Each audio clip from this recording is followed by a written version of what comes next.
अहिल्यानगर जिल्हा परिषदेच्या प्राथमिक शाळेत कम्प्युटर सायन्स हॉकेथॉनचं आयोजन करण्यात आलं होतं। या स्पर्धेत विद्यार्थ्यांनी आपल्या आसपासच्या समस्यांवर तोडगा म्हणून कोडिंगच्या मदतीनं गेम्स, ॲप आणि ॲनिमेशन तयार केले आहेत। अहिल्यानगर इथे एक दिवसीय जिल्हास्तरीय कॉम्प्युटर सायन्स हॅकेथॉन उत्सव जिल्हा पातळीवर संपन्न झाला। जिल्हा शिक्षण प्रशिक्षण संस्था संगमनेर, शिक्षण विभाग जिल्हा परिषद Ahilyanagar, Amazon future engineer, leadership for equity आणि कोड टू एनहान्स लर्निंग संस्था यांच्या संयुक्त सहकार्याने ही हॅकेथॉन आयोजित करण्यात आली होती। ग्रामीण, आदिवासी आणि शहरी भागातील 10,583 विद्यार्थ्यांनी पहिल्या टप्प्यात नोंदणी करून यात सहभाग घेतला होता। त्यापैकी 4,463 विद्यार्थ्यांनी अनप्लग म्हणजे कम्प्युटर शिवाय चॅलेंज सोडवलं होतं। निकषाच्या आधारे जिल्हा स्तरावर 10 शाळांमधल्या 30 विद्यार्थ्यांची कॉम्प्युटर सायन्स हॅकेथॉन उत्सवासाठी निवड करण्यात आली।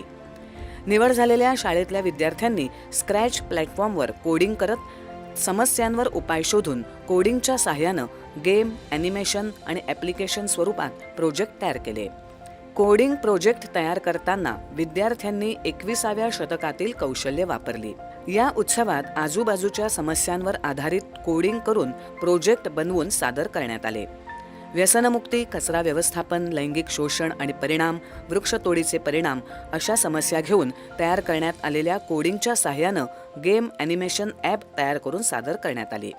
जिल्हा परिषद प्राथमिक शाळा बांबुर्डी घुमटला प्रथम क्रमांक, तर जिल्हा परिषद प्राथमिक शाळा कातळापूर या शाळेला द्वितीय पारितोषिक मिळालं।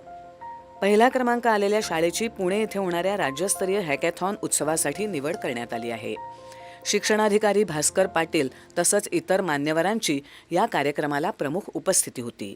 पुढे प्रोग्राममध्ये दिवसभर विद्यार्थ्यांनी वेगवेगळे गेम बनवलेले, आपल्या आजूबाजूच्या समाजामध्ये किंवा आपल्या पर्सनल आयुष्यामध्ये असलेल्या समस्या आयडेंटिफाय केलेल्या आहे आणि त्या सोडवण्यासाठी त्यांनी स्क्रॅच सॉफ्टवेअरचा इथं वापर केलेला आहे। या उत्सवामध्ये शिक्षक आणि विद्यार्थ्यांनी मोठ्या उत्साहामध्ये सहभाग नोंदवला।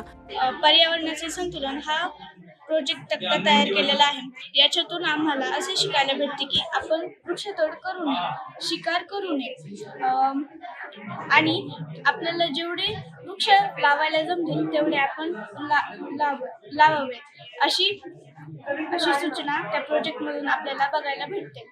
माझ्या प्रोजेक्टचे नाव आहे फिरते शिक्षण आणि त्यातून मी जगात असा संदेश देण्याचा प्रयत्न करते की जे ऊस तोडणेवाले लोक असतात त्यांच्या मुलांचं शिक्षण